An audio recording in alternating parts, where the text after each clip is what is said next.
Yeah. Well, look, Diddy go sit in jail for a little while. There's a picture that came out, a court sketch. When he got his 50 months, this is what he looked like. Oh, is that real? Well, I mean, it's a sketch, but yeah, but by the sketch artist in court. So that's really what he looked like in court when that happened. No, wait, no, that's real? Yeah, that's the real court sketch. No, come on, Vlad. No, it's real. No, Diddy's not doing that, dog. No, Diddy did this. This was Diddy in court. There's no cameras in the courtroom, so the only thing that's allowed is a sketch artist. So this is it. This is Diddy. I don't know whether he's crying. Is that confirmed? Yes. But that's from the verdict. Oh, that's what it is? Okay, my bad. It's from the verdict. Either way. Okay, so when he got his verdict, so he was happy. Oh, okay, never mind. I get it. Okay, so he was happy. So he was happy, and he was happy that he won everything except for the prostitution thing. Okay. Yeah, I'm sure he was probably acting a little different when he got his 50 months. Like, goddamn, I'm not gonna do this booking. Yeah, 50 months, man. Yeah, I mean, look, I personally think he was overcharged, oversentenced. That's just my personal opinion. My thing is, I like asking the two victims. Like, this is something you ask those men. Do you think this was too much time for what happened? Right? They would say yes. They would. Yeah. Then I've interviewed 5 of them. Then I want to ask Cassie and the other victim, which would be Joy. Joy, I think she was forced. It didn't, like, for example, Joy. So Daphne Joy, the impression I got was she was forced to testify. She didn't want to throw him under the bus, but they forced her, and probably was potentially charging her with the same thing as him, unless she testified against him. But she didn't really throw him under the bus. She did talk about the abuse and so forth, but she kind of painted him in a relatively nice light. There was a third girl named Gina.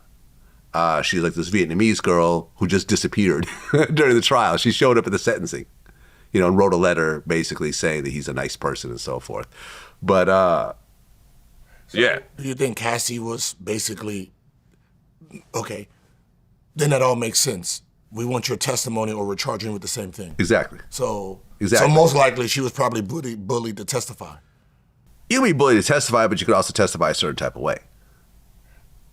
Right? You could say, well, yeah, that happened, but I was also with it most other times and so forth. It's not as bad as you're making it sound. I can't. No one forced her to write those letters. That's not bullying. Maybe. Oh, you think they actually bullied her? Well, yeah, maybe you're right. No, you're right. No, I didn't really think about that, but yeah. Let's just be honest.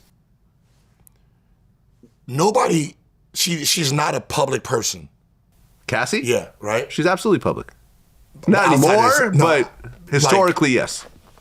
In the sense of since she's been with the new guy. No, she hasn't. So she hasn't been. Well, she's on social media a bit, but not much. Yeah. So would she go out of her way? See, it tells me this.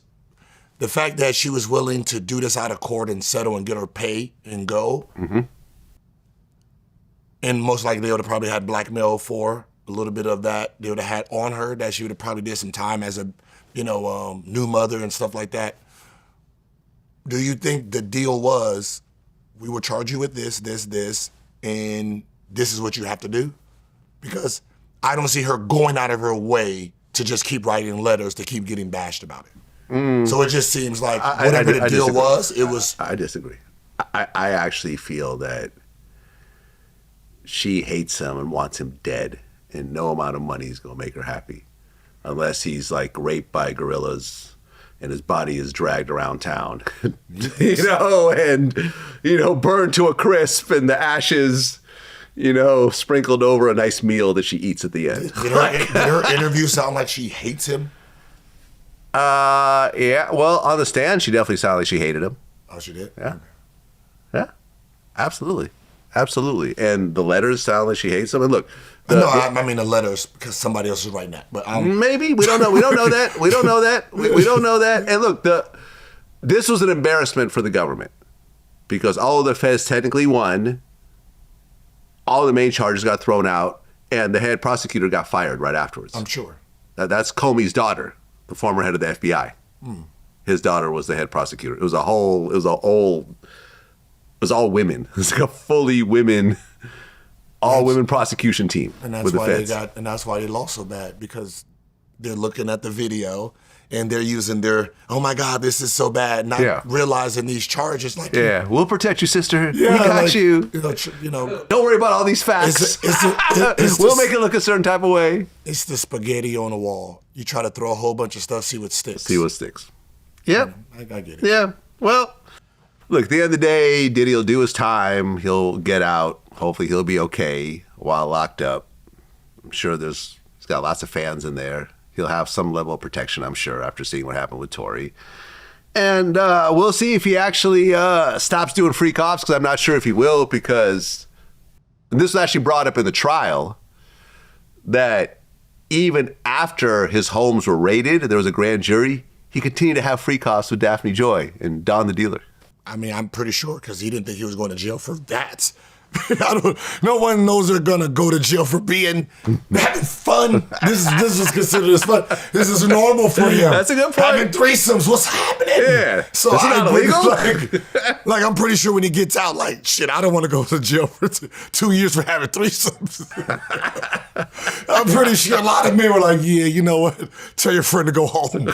Tell your friend to go home. Get out of here, Jim. I ain't going to jail over you. You know, it ain't. You too, Freddie. Get out the closet. Get out of here. It ain't you and your friend look fine no more. It's 1v1 style now. Oh my God, that is so crazy. Because one of the things that Diddy's lawyers brought up near the end, before he got sentenced, was that Diddy's the only man in jail in America for hiring male prostitutes. I'm sure. It's a very unique situation.